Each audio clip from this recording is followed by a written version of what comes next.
Cuando llegaba aquí, había en las redes toda una tendencia, incluso le llaman así ahora, nacional, diciendo que yo no podía llegar aquí. Como si no fuera un colombiano. Como si la Constitución del 91 no dijese y ordenase que hay unos derechos fundamentales, entre esos a reunirnos, entre esos a expresarnos libremente, como si eso no existiera en boca de algunos parlamentarios, como si la Constitución fuese simplemente para trapear el piso. Y nosotros dijimos, bueno, de pronto el miedo, de pronto no vamos, carreta. La Constitución ordena, primero, que Colombia es de una diversidad inmensa y que esa diversidad, en vez de verse como una pobreza, debe verse como una riqueza. En vez de verse como un mal, debe verse como benéfica. La riqueza de Colombia es la diversidad. Y precisamente esa diversidad étnica, de todos los colores de la piel, cultural, de todas las músicas, de todas las literaturas y las palabras, natural como lo que nos rodea aquí, una biodiversidad inmensa de la naturaleza, de la vida, es ahí donde reside nuestra riqueza. Mal hacen algunos políticos al pensar que hay que uniformar las mentes, que hay que uniformar los corazones, que hay que uniformar los pueblos. Los pueblos deben ser multicolores. Que jamás se nos ocurra a nosotros uniformar un pueblo. Los pueblos no son rojos, ni blancos, ni negros, ni azules. Los pueblos son multicolores.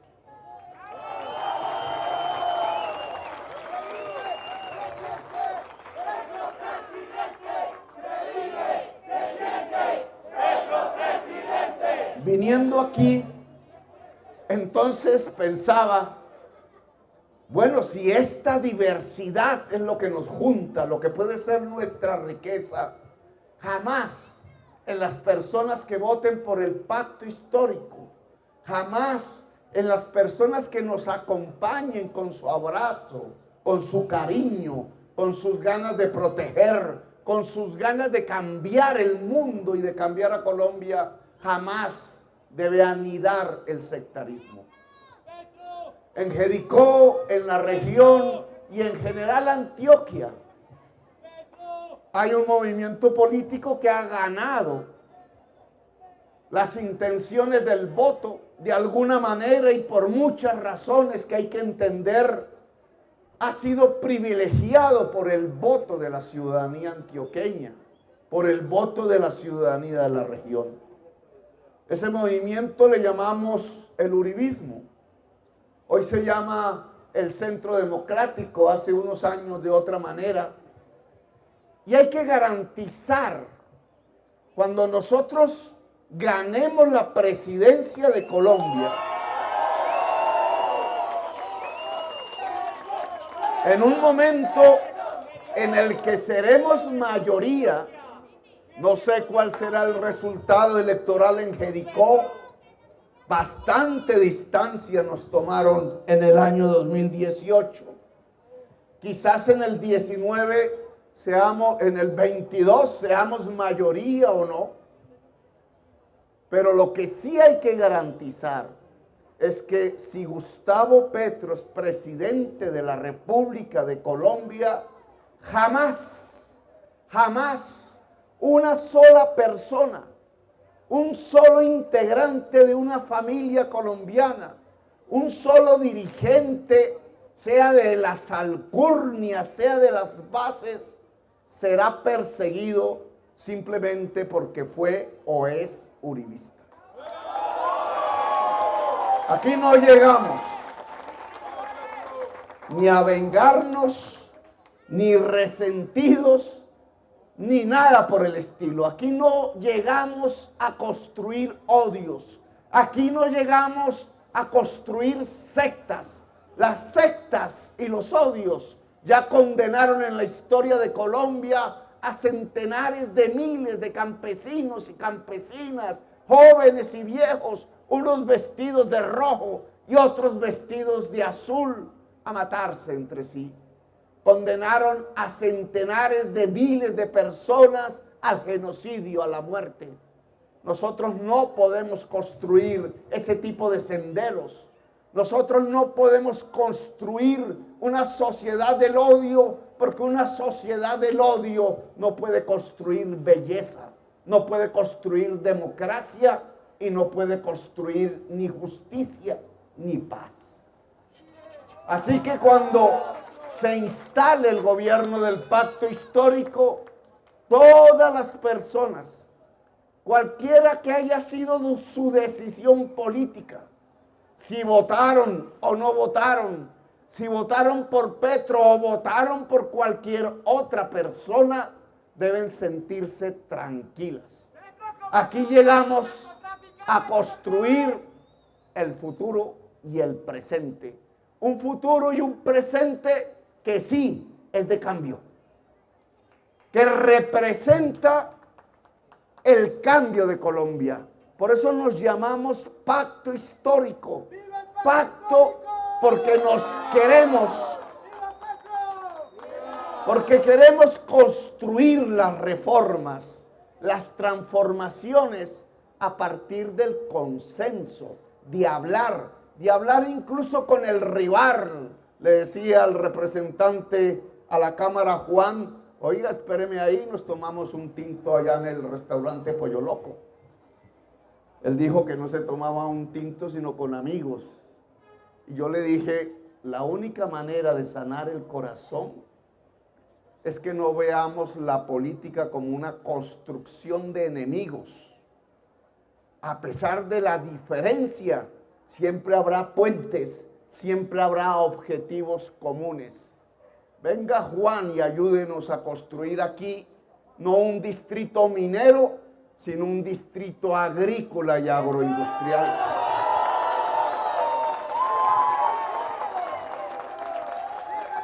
Porque esta idea del cambio, que en cierta forma y en esta historia y en estos días que estamos viviendo me tocó representar, esta idea de la transformación histórica de Colombia en un país que ya no puede decirse a sí mismo, dejemos las cosas como están, porque las cosas como están nos llevan necesariamente al abismo, porque no podemos continuar así, porque no es posible que las cosas sigan igual si es que queremos ser una nación, si es que queremos ser un pueblo grande, si es que queremos ser esa nación con la que soñara alguna vez Bolívar, Santander o aquí, una persona a la cual hay que rendir un homenaje y de la cual siempre me he sentido deudor en la historia, que es el general Rafael Uribe Uribe, digno antioqueño, hijo de Valparaíso. Esta es la cordillera de Rafael Uribe Uribe, liberal. Esas banderas rojas que ahora nos acompañan son las banderas liberales de una historia de Colombia, de una parte de la historia de Colombia. Pero a veces pienso que este remarcar y remarcar sobre la necesidad del cambio en Colombia puede asustar partes de la sociedad. Cambiar a veces lleva al miedo. A veces hay miedo al cambio. A veces pareciera que en las circunstancias en que estamos es mejor estar que cambiar. El miedo al cambio también nos puede llevar a un error mental, a pensar que todo hay que cambiarlo, que nada puede seguir igual, que llegó un momento de transformación como si fuese una tierra arrasada donde lo que existe, donde lo acumulado, donde la cultura y la tradición no pueden seguir. Y esa es una idea falsa del cambio. es aquí en Jericó, en donde tendríamos que decir que hay que conservar más incluso que cambiar. Que esa palabra conservar, de la que proviene en política el conservatismo, un conservatismo bien pensado, a veces tiene razón, tiene una razón por la cual existir. ¿Conservar qué? ¿Qué es lo que tenemos que conservar en Colombia? Y tendríamos que decir que hay que conservar muchas cosas, porque esta historia de Colombia tiene raíces, tiene cultura, tiene tradición. Y eso es lo que nos enseña Jericó. Más que las grandes ciudades, más que Medellín, más que Bogotá, más que ese mundo de la velocidad, de la aceleración, hay unos momentos en donde toca reflexionar. Y es que Jericó es una especie de raíz nacional. Es una especie de vértebra, de construcción en la historia de una nación a la cual hay que reconocer. ¿Qué es lo que tenemos que conservar aquí? Una tradición de los abuelos que tiene que ver con el trabajo, que tiene que ver con la construcción de una cultura laboriosa que indudablemente se cimentó a partir de la mula y el asadón, a partir de la agricultura. Aquí llegaron en la construcción del territorio nacional a una tierra a la cual muy bien le dijeron que era la tierra del sol sonoro. Qué hermoso, el sol sonoro. Una tierra, como me dijeron esta mañana, que huele a café y nubes. Más hermoso aún, la tierra del sol sonoro que huele a café y nubes. ¿Qué significa eso? Significa que desde la perspectiva del programa que estamos proponiendo a nivel nacional, recorriendo todo el espacio de Colombia, en este torrente humano que nos hemos convertido, cada vez más grande, cada vez más poderoso, las multitudes que fluyen, ese programa que se viene construyendo tiene que mirar esta región y reconocer historia, reconocer el café, reconocer por tanto, y nuestros abuelos no se equivocaron, que la agricultura es una vértebra de la nacionalidad colombiana que no podemos olvidar. Allá en el año 2018, cuando decíamos, más valioso que un barril de petróleo es un bulto de aguacate, y Duque se nos burlaba y decía, allá en la Universidad de Columbia, Nueva York, Estados Unidos, pero ¿cómo se le ocurre a Petro reemplazar un barril de petróleo por un bulto de aguacates? Hoy, 4 años después, sí que podríamos decir, ¿tenía razón Duque o tenía razón Petro? Y no porque me las sepa todas, sino porque había una realidad que mirar en el mundo, una realidad de la vida. Las elecciones del año 2018 marcaron una enorme distancia en Girardot, miles de votos por Duque, no sé cuántos, como 5,000, 6,000. 5,200. Y por Petro, 520. Petro dijo el bulto de aguacate, Duque dijo el petróleo.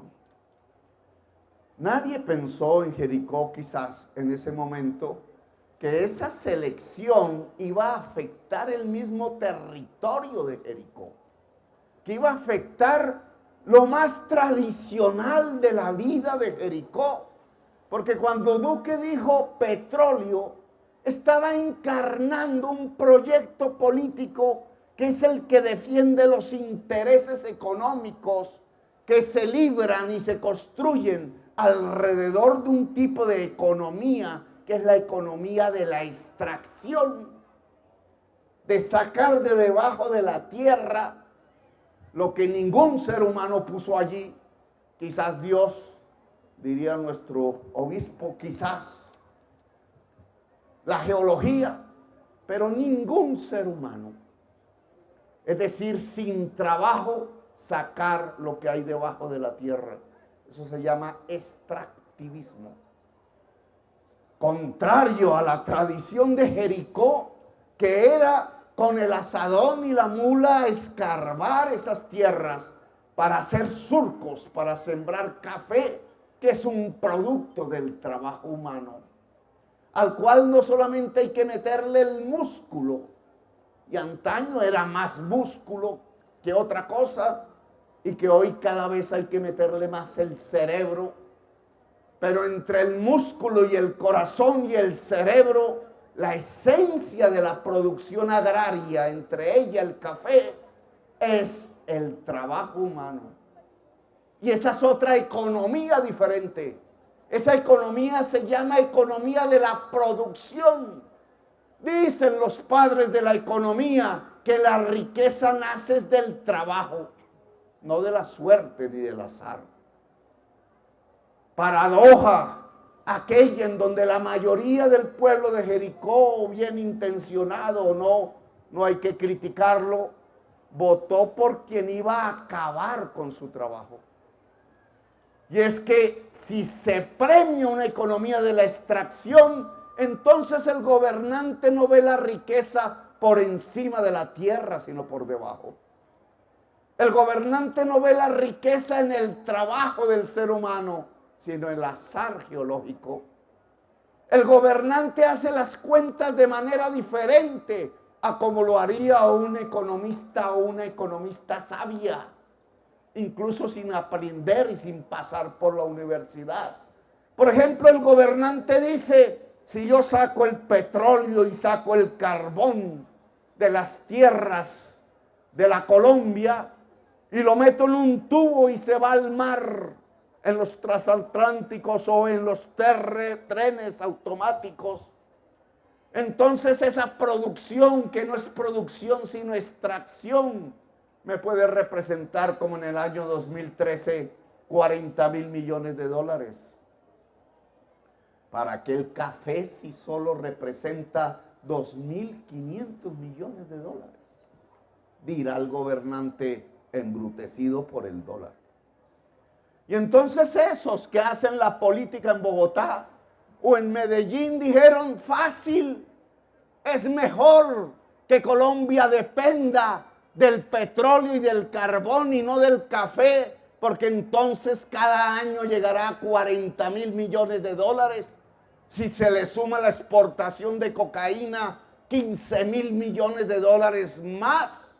Y en cambio el pobre café solo representa 2.500. Y resulta que si se hacen las cuentas de otra manera, bajo el pensar de la economía sabia, que no solamente está en las universidades, sino en las cuentas históricas de la gente, exportar petróleo implica 150.000 trabajadores. En cambio, producir café implica 1,5 millones de trabajadores y trabajadoras. Esa es la diferencia. Si yo le sumo las confecciones, hacer camisas, pantalones, blue jeans, hay otro 1,5 millones de personas que trabajan. ¿Qué es lo que hizo entonces esta gobernanza del país, que se supone sabia y que termina no aprendiendo ni siquiera el ABC de la economía? Lo que hizo en estas décadas fue ganarse un chorro de dólares inmenso que nunca habíamos visto en nuestra historia. Guardar esos dólares en el Banco de la República como reservas internacionales, ganadas por sacar petróleo y carbón y cocaína. Y con esos mismos dólares traer productos importados que tampoco habíamos conocido en las generaciones que han sido, como decía García Márquez, de esta Colombia que llamamos Macondo. Nunca antes habíamos consumido tanto, nos creímos ricos y trajimos el maíz de afuera y trajimos el frijol y trajimos el arroz y hasta del Vietnam llegó el café importado y trajimos la camisa y el pantalón y los zapatos y los cinturones. Todos nosotros de alguna manera nomás, si nos revísense, miremos qué tenemos puesto y algo viene de la China, seguro. Quizás la mayor parte. Quizás la mayor parte. Ya ni siquiera este algodón que está aquí en este atuendo tradicional, ni en nuestras banderas, ni en nuestras camisas, ni siquiera ese algodón se produce en Colombia. ¿Qué fue lo que hicimos entonces? Lo que hicimos entonces fue sacar al mundo el petróleo y el carbón que están destruyendo la vida del planeta, porque son los agentes químicos que a través de la economía industrial de los países poderosos cambia la química de la atmósfera, produce la crisis climática y está a punto de extinguir la vida si no nos ponemos las pilas. Exportamos la muerte.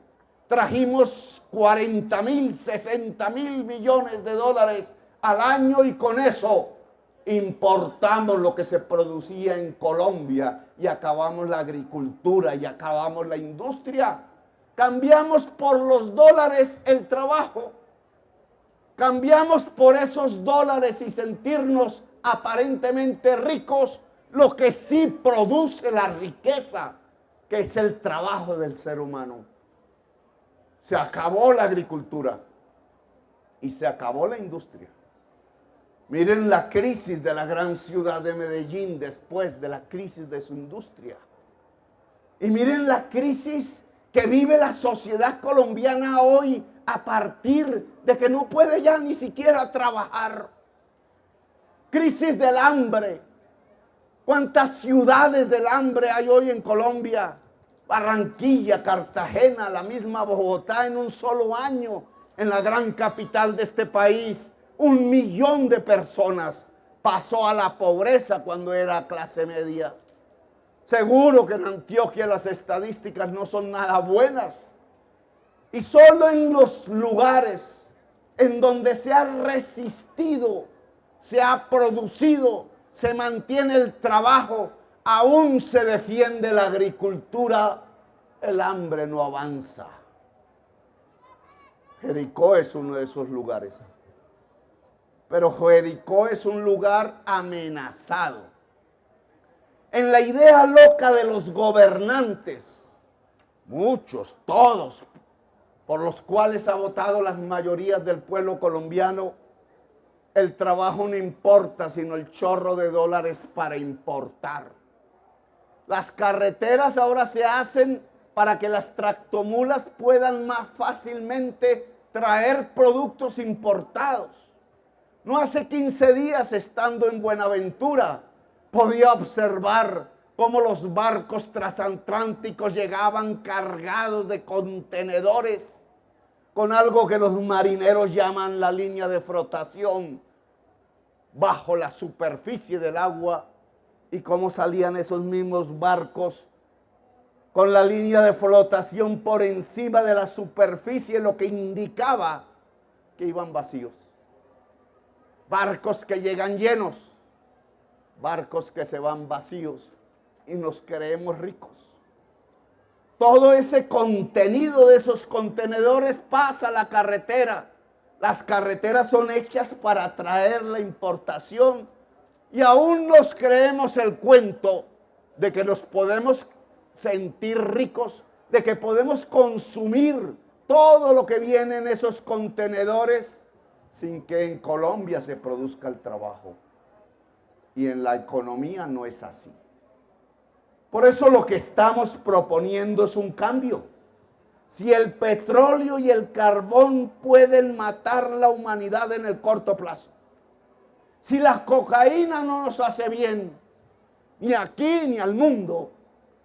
Entonces, ¿por qué no recuperamos una tradición de nuestros abuelos que nos enseñaron aquí en la misma Jericó? ¿Por qué no recuperamos algo que ya el pueblo colombiano conoce y sabe? No estamos hablando de una locura, no es un invento creado por allá en una utopía fantasiosa y mágica. Estamos hablando de nuestra misma tradición cultural. ¿Por qué no nos movemos como economía a fortalecer la agricultura y la industria nacional? ¿Qué significaría eso en Jericó? Y vamos a ponerlo en frases un poco más concretas. ¿Qué es lo que propone Petro si es presidente para la agricultura? Veámoslo. Uno, protegerla del comercio internacional. Subir los impuestos a las importaciones de alimentos para que se pueda producir más alimentos en Colombia. Esa es la locura que dice la señora de la revista que yo propongo. No, no es locura. Si se le ponen impuestos a las importaciones, por lo menos de 4 ramas, la producción de alimentos, la agroindustria de alimentos, la confección y textiles y los productos derivados del cuero, esas importaciones valen más caras y entonces el producto colombiano puede ser más barato y eso significa entonces que se puede expandir en Colombia. Una agricultura y una industria significa millones de puestos de trabajo. Y ese es el primer punto que estamos proponiendo, lo cual en Jericó implicaría que las vegas del territorio se llenen de agricultura, se llenen de trabajo.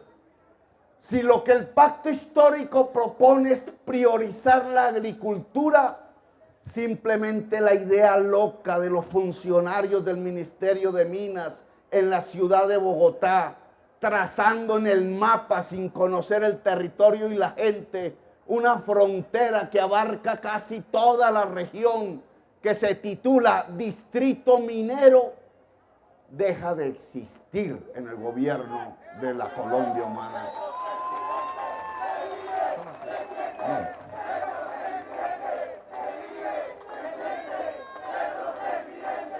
¿A quién se le ocurre que aquí la prosperidad de la región, de las gentes que habitan la región, depende de que esto sea un distrito minero? Claro, las cuentas económicas pueden decir que el cobre que dicen que hay y el oro que seguramente hay vale más que el café.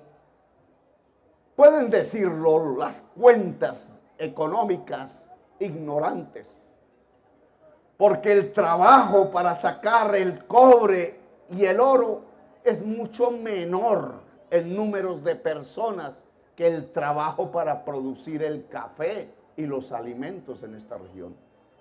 Entonces lo que nos están diciendo con el distrito minero es que cambiaríamos unos dólares que jamás llegarían a este municipio, sino que se quedan allá en el Banco de la República para financiar la importación de productos que matan la producción nacional y para garantizar el incremento del endeudamiento del Estado para hacer una obra que sirve a un cartel de la contratación, simplemente para alimentar políticos corruptos.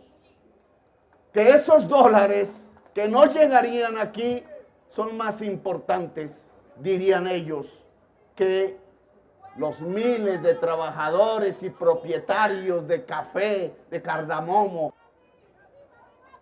El distrito minero no va en nuestro gobierno, va el distrito agrario. Segunda propuesta. Claro, alguien dirá, bueno, podemos incrementar la agricultura, la producción, pero la riqueza va en el sentido de que esa producción se puede industrializar.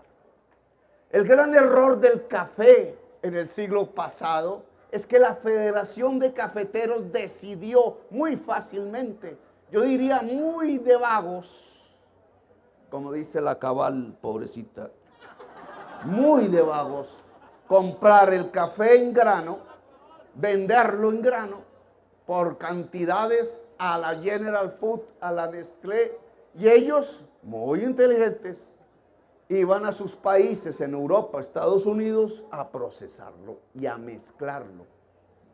Hoy una taza de tinto, por allá, que no le dicen tinto, en Europa, 2 euros, solo representa 10 centavos, 5 centavos al productor que produce ese café en Colombia. Toda la diferencia entre ese poco de café para hacer un tinto, un pocillo, y lo que vale allá y lo que le representa al productor, toda esa diferencia se queda en el camino porque ellos transforman el café y nosotros lo vendemos en grano. ¿Qué significa eso? Miren, nos lo enseñaron los mismos campesinos de la hoja de coca. No venden la hoja de coca, venden la pasta de coca.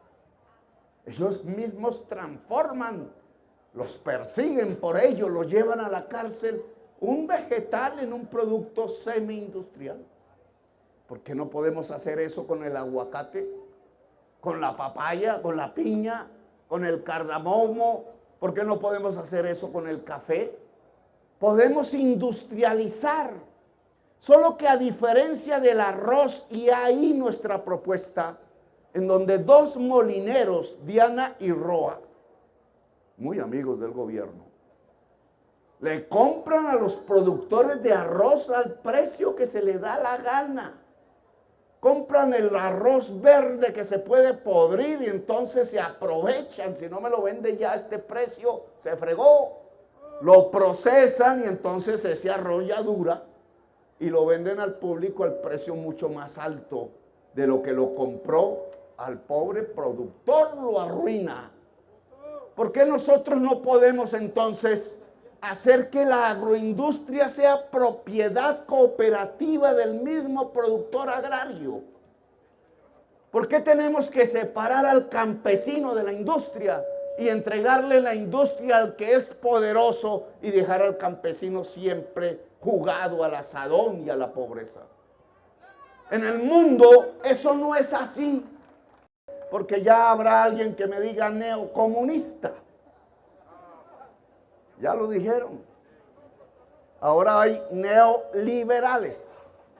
Ahora hay neoconservadores, que es lo mismo. Uribe se inventó la palabra neocomunista. Y yo me quiero inventar otra palabra que no está inventada. Ahí llegó alguien en la mesa. Neocampesinos. Si nos van a poner un remoquete que digan más bien neocampesinos. ¿Qué significa eso? Pues gente de la ciudad que se va al campo a sembrar porque recuerda la vida de sus abuelos y quiere reconstruirla. Pero neocampesino también significa una nueva manera de pensar la producción agraria. Y es que el propietario de la producción en una parcela, llámese de papa, de café, de maíz, porque habría maíz en Colombia si defendemos el maíz, de las importaciones, del arroz. El que produce directamente esa agricultura pueda ser propietario cooperativo en la región de la fábrica, de la instalación industrial que permita la transformación de esos productos. Esto que acabo de decir es Estados Unidos, no la Unión Soviética. Esto que acabo de decir se hace en el Canadá con el maíz. Esto que acabo de decir se hace en Nueva Zelanda con la leche. Y son los más importantes productores de leche elaborada de todo el mundo. Esto que acabo de decir se hace en Europa con el tomate.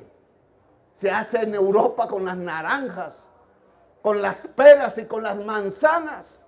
Esto se hace en el mundo capitalista. Solo que Colombia realmente ni siquiera es capitalista. hacer esto es la propuesta agraria del pacto histórico, que no termina ahí tampoco, porque ¿qué sacamos con tener tierras, con proteger la agricultura, con intentar que el agricultor se vuelva también industrial, si no hay crédito, si no se democratiza las fuentes del dinero? Si para ir a la esquina de alguna ciudad, o incluso yo creo que aquí, no sé, ustedes me dirán, y pedir una plata prestada, pues aparece un personaje que dice que al 10% diario el interés. Si va al banco, ¿dónde está el banco aquí? Por allá. Bueno, entonces a la mayoría no le dan el crédito. Solo a los amigos del dueño del banco, o a los que ya tienen con qué, pero a los que no tienen con qué no hay crédito. Por tanto, recrear una institucionalidad del crédito que ya existía, tampoco me la estoy inventando. Ya había antes una caja agraria, ya había antes un IDEMA, ya había antes un ICA, ya había antes un INCORA para entregar tierras a los campesinos, ya había antes una institucionalidad agraria que podría ayudar tecnológica en créditos al campesino y a la campesina. ¿Por qué no podemos recrear esa institucionalidad ahora si ya la teníamos? ¿Qué nos lo prohíbe hacer?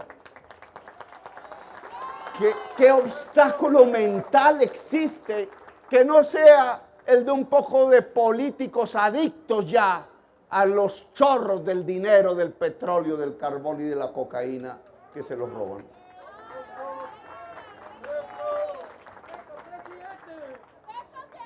Y este conjunto,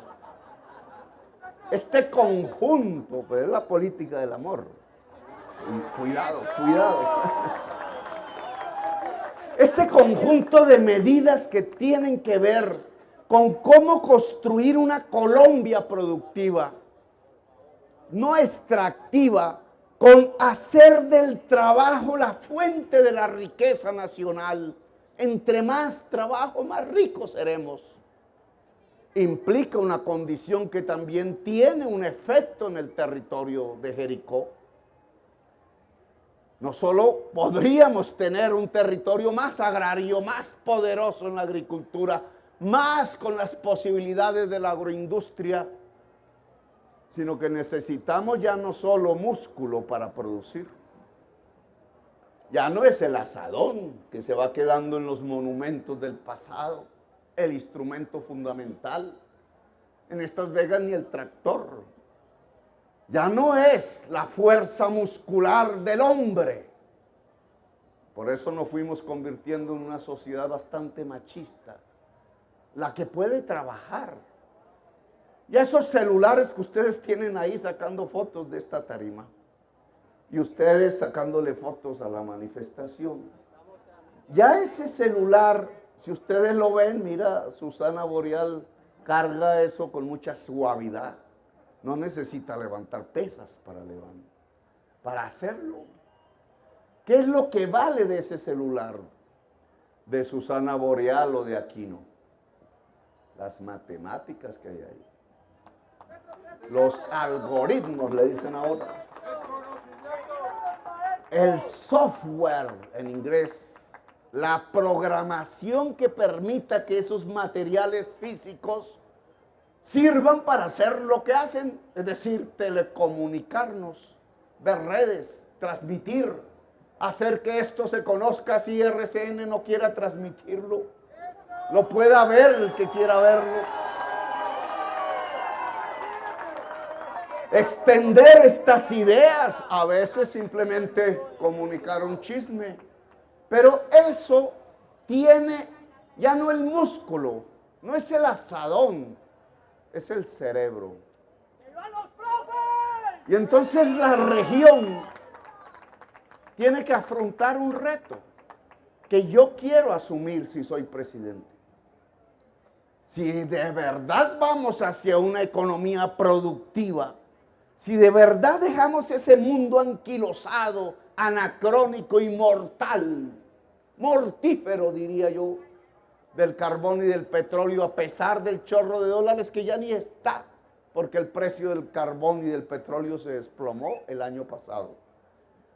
Si vamos a dejar eso por la agricultura y la industria, no es la agricultura y la industria del siglo XIX, es otra. Es otra donde el cerebro tiene el mayor papel que cumplir. Es otra que necesita de esos algoritmos, de ese software, de la fibra óptica. Es otra que necesita de mayores saberes, que incluso ya no requiere de abonos construidos sobre el petróleo, el NPK, nitrógeno, fósforo y, ya se me olvidó, potasio. Yo no les voy a comentar aquí las aventuras que está pasando el NPK en el mundo, pero bueno, sí le voy a comentar. Mire el sectarismo a donde llega. El sectarismo hizo que expropiara una empresa que hay en Barranquilla que se llama Monómeros. ¿Qué producía el NPK?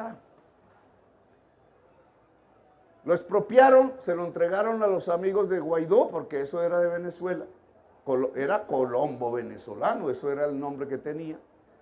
Uribe se la vendió a Venezuela y después Duque se la expropió a Venezuela, se la entregó a Guaidó y los amigos de Guaidó se la parrandearon.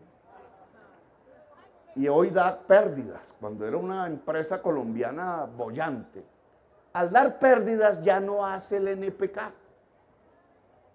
Y entonces Colombia lo importa. ¿De dónde lo importa? De San Petersburgo. Cruza por tren Bielorrusia y llega a los puertos para llegar hasta aquí. Bielorrusia está casi en guerra. Cerró las vías. No hay NPK o muy poco pasa. Y entonces el precio pasó de 60,000 a 175,000 pesos. Creo que el bulto, la carga, no me acuerdo. El bulto. Todos los agricultores quedaron aquí. Claro, no les cuentan por qué.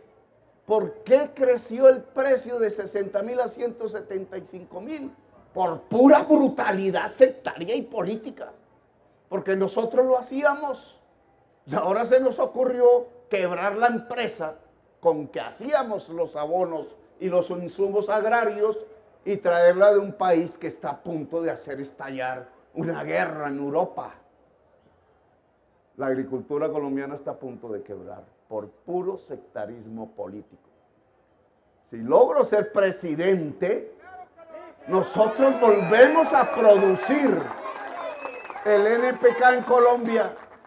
Volvemos a producir abonos que no contaminen la tierra y ponemos un precio de sustentación regulado que permita, si hay altos precios, que se venda más barato para que el consumidor de alimentos y para que el productor de alimentos no se quiebre simplemente porque estalló una guerra en el Extremo Oriente o en los países de la Europa Oriental. Vuelvo al tema. Independientemente de estas medidas, no crecerá la producción, sino crece el alimento de los cerebros en Colombia. Al final, cuando vemos Corea del Sur o el Japón o la China poderosa hoy, o Alemania o Francia o Canadá o Estados Unidos, cuando vemos esos países, no hacemos sino ver el recorrido del desarrollo del cerebro humano. Toda su industria, toda su agricultura, toda su alta tecnología, sus aviones, sus naves espaciales, sus celulares, sus computadores o televisores son hechos a partir del uso del cerebro humano. Pero no es el cerebro humano así nomás, sino el cerebro humano alimentado.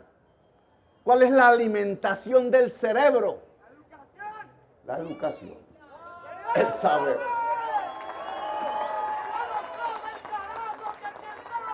Déjenme decirles que en esa economía de 40 años donde nos especializamos en sacar petróleo, carbón y cocaína, este año el principal producto de exportación de Colombia se llama cocaína. Mire qué tristeza.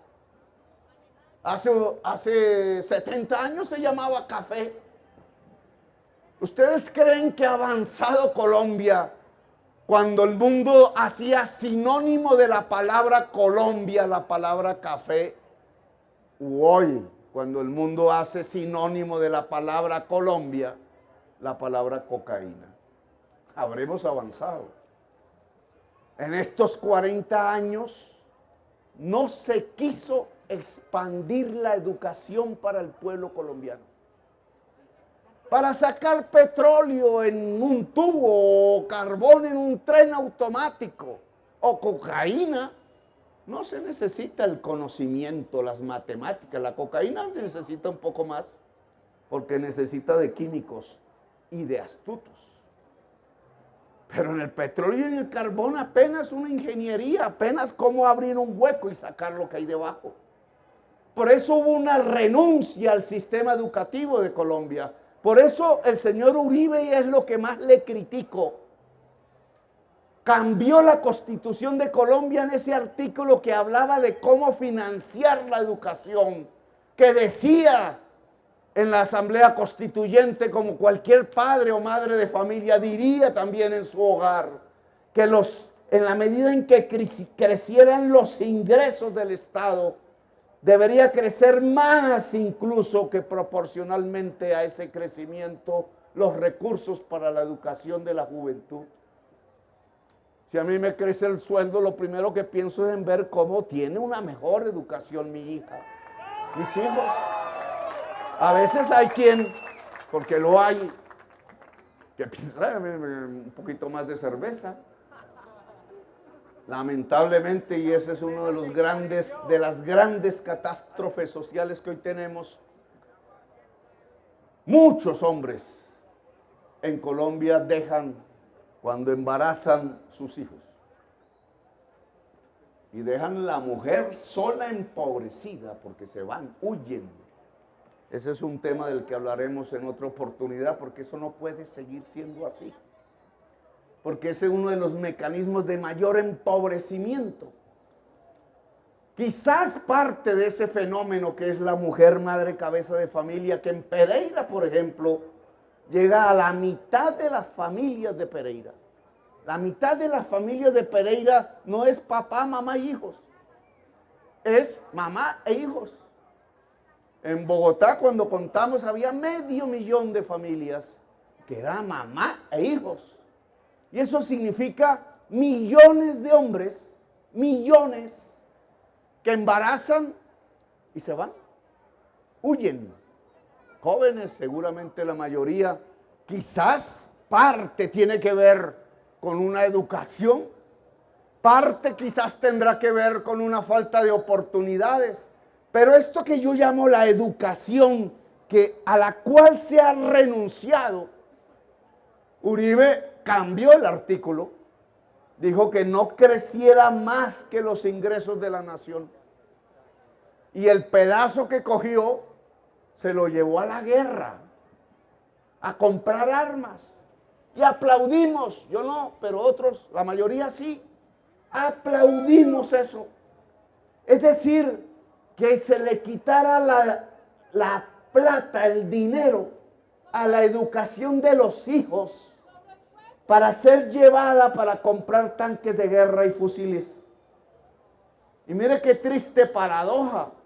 Los hijos que quedaron sin educación fueron cogidos en los barrios, aún hoy pasa lo mismo, cazados por camiones de verde, sacados de sus lugares, llevados a otros lugares del territorio, y solo para que hubiera un aplauso popular, solo para que hubiera votos, solo para que hubiera una mayoría que reeligiera, los asesinaron, los vistieron de guerrilleros para que la gente sintiera que estaban matando a los comunistas y que el país se iba a salvar. Y no fueron uno ni fueron dos, como dice la canción, fueron 6,402. Un genocidio de jóvenes en Colombia. Y aún sabiendo que eso ya pasó, Llega este gobierno y empieza a hacer lo mismo. Entonces, si el joven decidió pintar una consigna, o si decidió expresarse por allí, o cantar por allá un rap o alguna canción, o de esas músicas que entre otras ya a mí, pues ya no, ni siquiera puedo entenderlas, pero que es su expresión, entonces los van capturando, los van llevando como delincuentes. El ministro de Defensa se jacta de decir que ha capturado centenares de jóvenes a los cuales considera criminales. Criminal él, que ordenó bombardear y descuartizar niños en los campos de Colombia, no la juventud. El ministro de Defensa debería arrodillarse aquí ante esta iglesia, pedir perdón a la juventud de Colombia, porque se ha constituido en una fuerza casi que nazi. Yo diría que casi no, en una fuerza nazi contra la juventud. ¿Quién dijo que una sociedad decente considera a sus jóvenes enemigos? Una sociedad así no tiene futuro, no tiene capacidad para construirse como una nación, si es que esta juventud va a ser la dueña de este territorio cuando nosotros ya no estemos, o aún cuando nosotros aún estemos pisando estas tierras. Pues lo que propone el pacto histórico, si queremos realmente construir agricultura, industria, agroindustria, si queremos realmente prosperar a partir del trabajo, es que esa educación se tiene que impulsar de tal manera que toda la juventud colombiana pueda tener acceso como un derecho a la educación superior en Colombia. Y no es simplemente por una buena voluntad que se me ocurrió, no es simplemente para ver si la juventud aquí en Jericó vota por Petro, porque ya decidió votar por Petro. Es porque si miramos el territorio, si realmente lo queremos conservar, y miren la palabra que utilizo, conservar en su belleza, en su tradición, si realmente queremos conservar esta raíz que es de la nación misma, no la única, porque sabemos que somos diversos, pero esta es una de las raíces fundamentales de algo que hoy con orgullo aún podemos llamar Colombia. Si queremos conservar la belleza, la tradición, la región, no solamente tenemos que prohibir un distrito minero, y aquí sí utilizo la palabra prohibir, porque me tendrían que dar golpe de estado si quieren abrir los huecos para sacar el cobre en esta región. Pero no solamente nos basta eso, sino que si queremos eso, la juventud de este territorio libremente, ojalá pueda quedarse aquí. No como pasa en esos pueblos que he recorrido a lo largo y ancho de Colombia, que llega uno al parque y ya no encuentra sino viejos, incluso alcoholizados, con la botella de aguardiente al lado, quizás nostálgicos y tristes, sin un joven que pase por las calles sin pensión siquiera, esperando una limosna del Estado. Esas personas, esos pueblos vieron irse su juventud.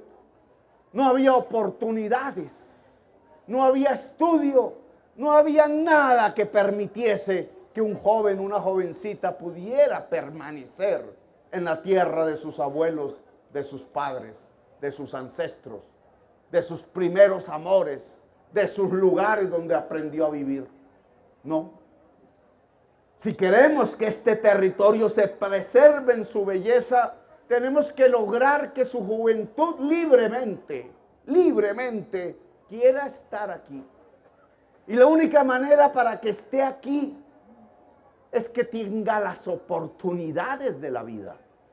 las oportunidades del amor, las oportunidades de la belleza y las oportunidades del saber.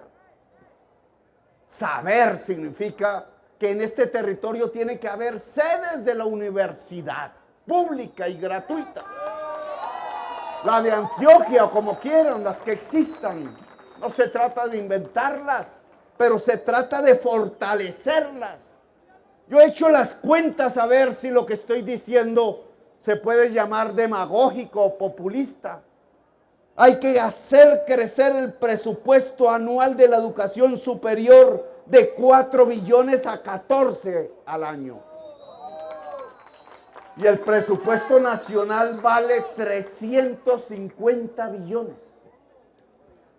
La sola transferencia que hizo Duque el año pasado del Banco de la República, que emitió 37 billones, por 17 billones a la banca privada, para que los dueños de la banca privada citaran asamblea de accionistas y ordenaran reparto de dividendos, que significa llevarse la plata al bolsillo, por 13 billones. Es decir, el gobierno ordenó una omisión que fue a parar al bolsillo de los dueños de los bancos en apenas 15 días o un mes. Mientras la gente se estaba muriendo de hambre. Mientras 600,000 empresarios se estaban quebrando, la mayoría pequeños y medianos el año pasado. Mientras eso pasaba, la única cuenta en azul que hubo en Colombia fue la de los dueños de los bancos con el dinero público. Pues esa misma cuantía es lo que vale anualmente el que toda nuestra juventud pueda estudiar. Yo no estoy para gobernar para los banqueros, que lo haga Duque. Y si el pueblo de Colombia quiere que el próximo gobierno solo gobierne para los banqueros, pues no me elijan, porque yo no lo voy a hacer.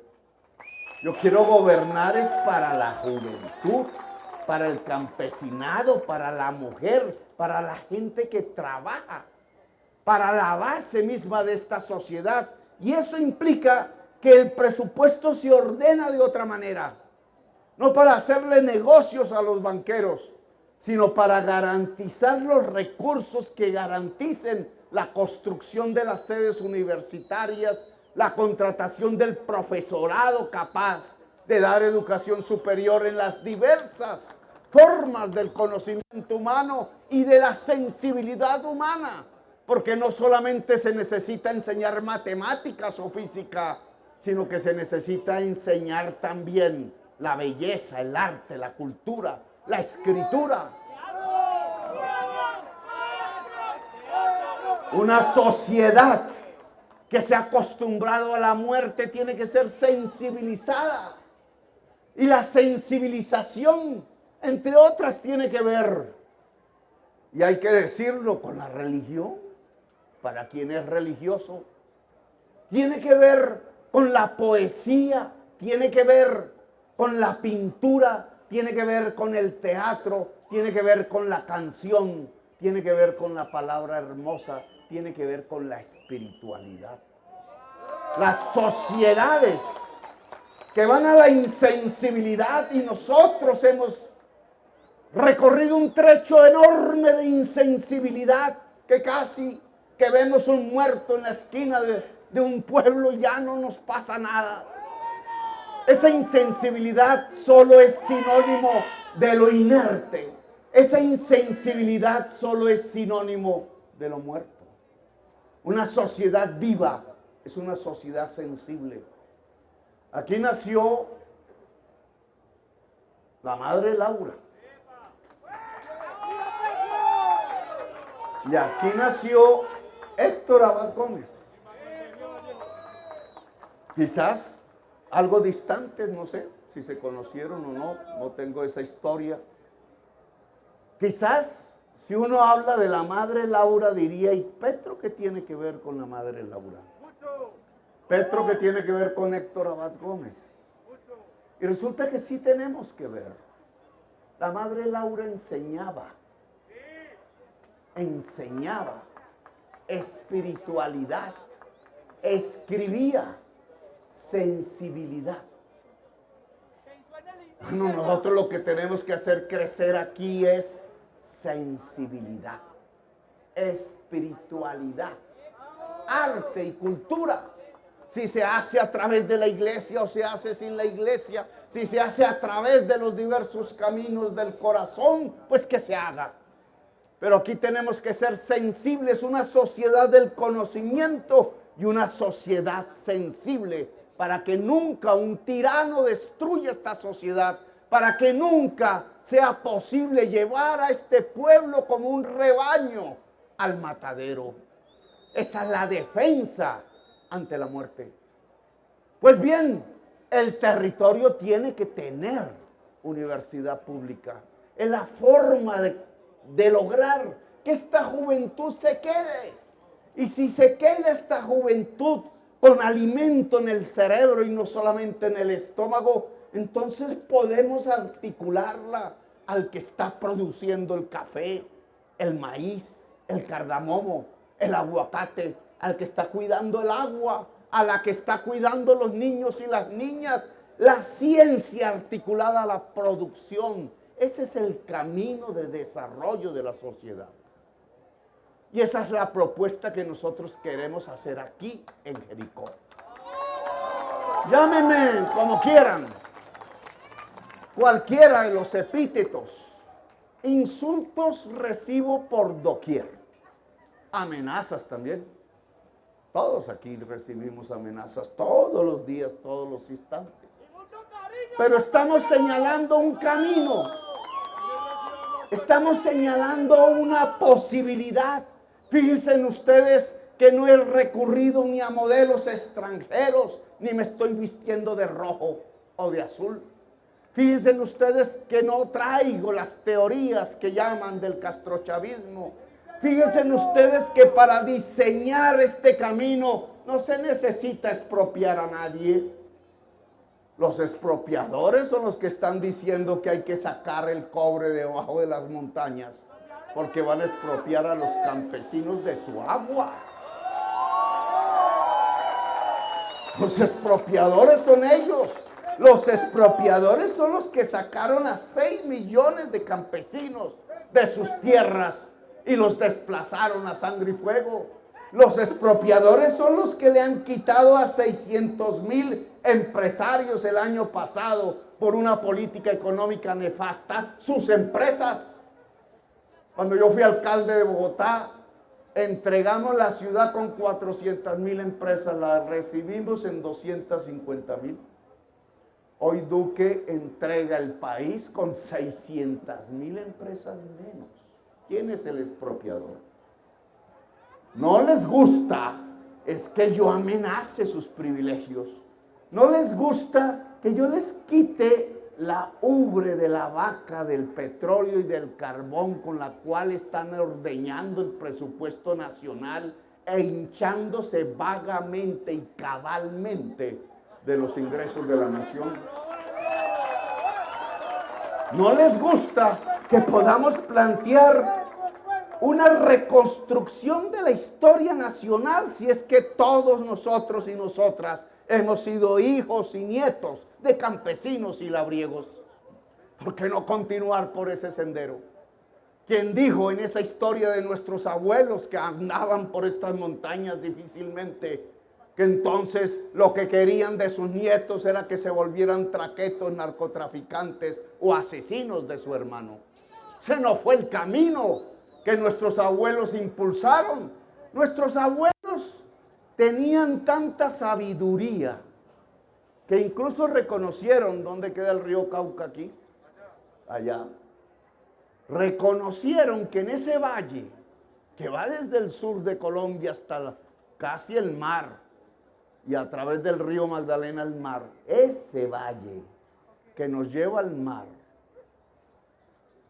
tenía que tener una vía férrea. Eso dijeron nuestros abuelos. Nuestros abuelos no pensaron en tractomulas, no existían. Nuestros abuelos pensaron en trenes. Y habría que pensar hoy quién tenía razón, si los de las tractomulas o la de los trenes. Nuestros abuelos tenían razón.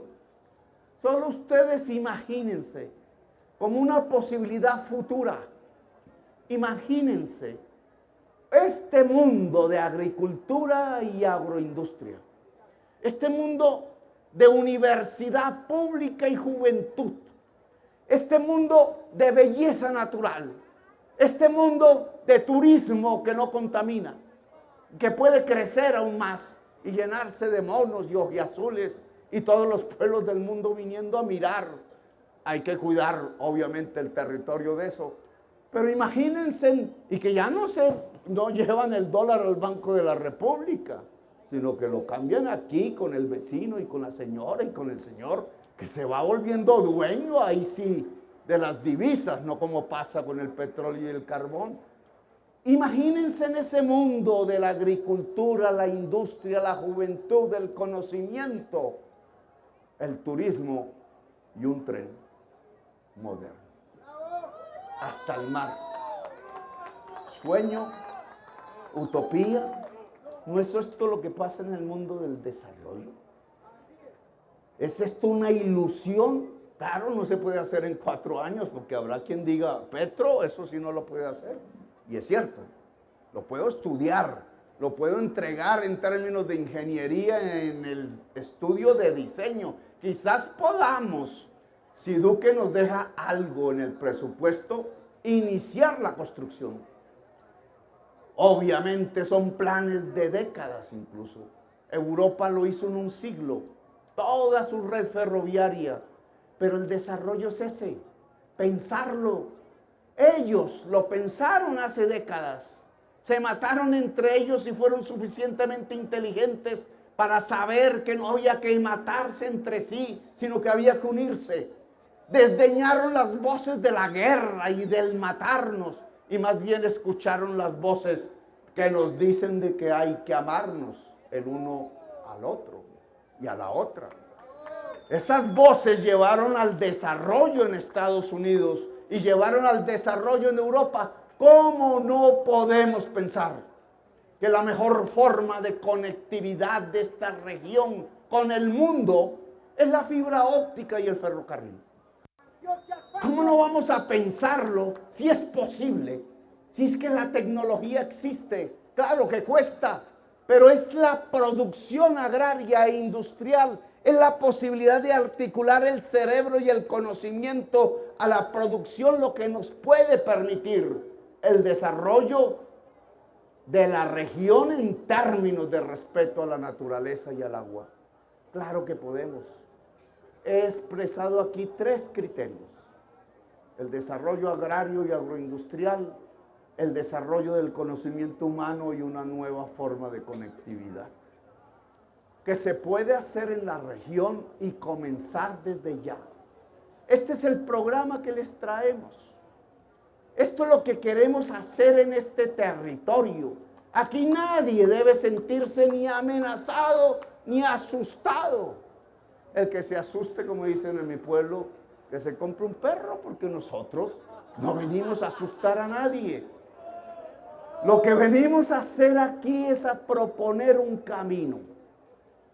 La mayoría de los candidatos por los cuales ya votó la mayoría de Jericó vienen a proponer algo. Así no lo digan, la minería. Vienen a eso. Vienen por el cobre y por el oro. Vienen por ustedes. Nosotros proponemos otro camino: producir alimentos, conocer, alimentar el cerebro de la juventud, articular la juventud y la producción, irnos al mar de la manera tecnológicamente más limpia y hacer de esta región una de las regiones más bellas del mundo, no solamente de Colombia. ¡Viva Jericó humano! ¡Viva la Antioquia humana! ¡Viva el café humano! Me llamo Gustavo Petro y quiero ser su presidente. Gracias, muy amables, pueblo de Jericó.